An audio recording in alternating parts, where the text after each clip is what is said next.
By 1918, the world was tired and broken. The war had lasted 4 long years, and millions were dead. Countries were running out of food, money, and soldiers. Germany was losing. At the start of the year, they tried one last attack, but it failed. By the fall, they were retreating. People at home were starving, the economy had collapsed, and soldiers refused to fight. A revolution broke out. The Kaiser ran away, and Germany surrendered on November 11th. Austria-Hungary was falling apart. Different groups wanted their own countries, and the empire broke into pieces. The army was too weak to fight, and by early November, Austria-Hungary was gone. The Ottoman Empire was also finished. They had lost too many battles, and their land was taken by the British and other groups. They surrendered on October 30th, and a few years later, the empire disappeared. Britain and France won the war, but they suffered badly. Millions were dead, and many cities in France were destroyed. Britain's empire was still big, but now people in Ireland, India, and other colonies wanted freedom. The United States joined the war late, but helped end it. Their economy was strong, and they became the richest country in the world. But after the war, they didn't want to get involved in Europe's problems.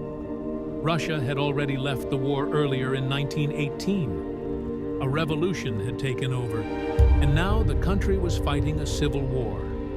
Soon, it would become the Soviet Union. By the end of 1918, the war was over, but the world was in chaos. New countries were forming, old empires were gone, and Europe was full of anger and destruction. Many hoped for peace, but the problems of 1918 would lead to another war just 20 years later.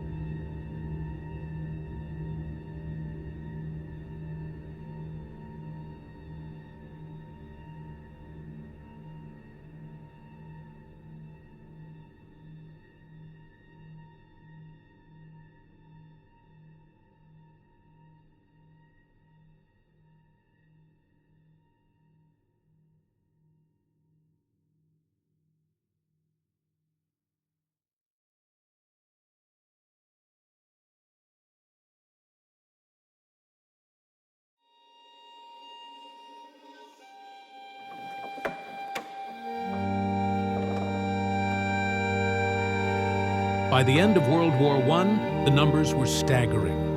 Around 2 million German soldiers were dead, with another 4.2 million wounded. Across all nations, nearly 10 million troops lost their lives, and another 21 million were injured. Civilians weren't spared either. Somewhere between 6 to 13 million died from war, starvation, and disease. Horses? About 8 million of them perished, used for transport, cavalry, and supply lines. As for firepower, the sheer scale was mind-blowing. Over 1.45 billion artillery shells were fired across the war. At Verdun alone, 60 million shells rained down, and in the first week of the Somme, 30 million shells were launched. All in all, World War I left the world with nearly 37 million casualties, and Germany alone suffered over 7 million military and civilian losses. A brutal toll that shaped everything that followed.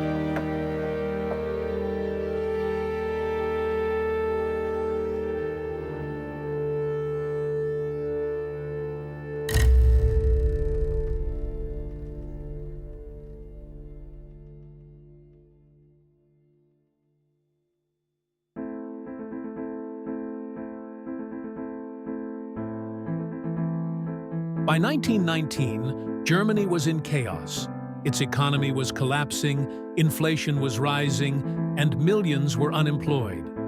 The army was stripped down by the Treaty of Versailles, but ex-soldiers weren't ready to give up.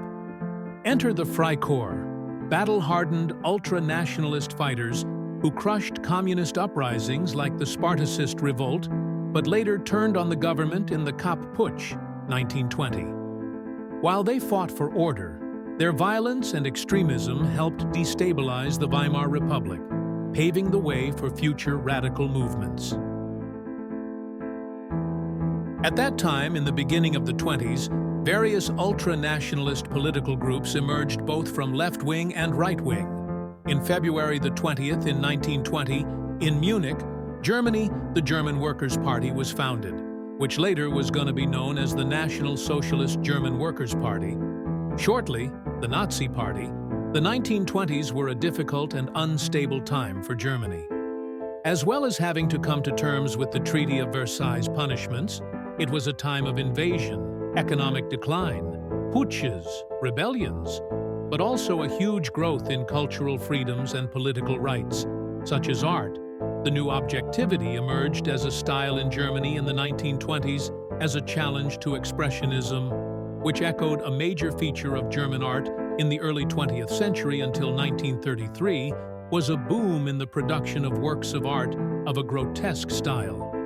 Artists using the satirical grotesque genre included George Grosz, Otto Dix, and Max Beckmann, at least in their works of the 1920s.